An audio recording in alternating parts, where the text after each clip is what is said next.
Baru sampai campsite tepi sungai itu sungai sana.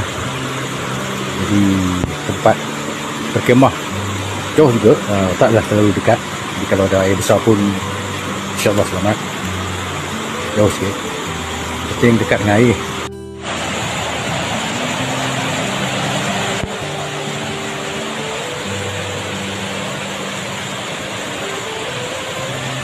Sampai 1 Januari 2026. Ini rumah tinggalan.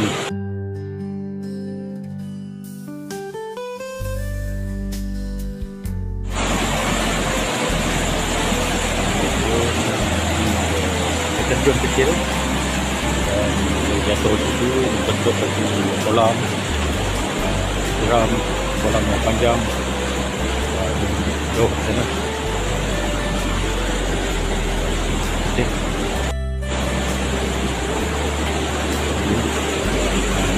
Berhampiran dengan kemah.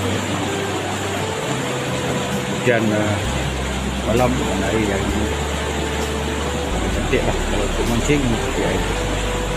Nak kata terus tak, nak kata jernih pun tak.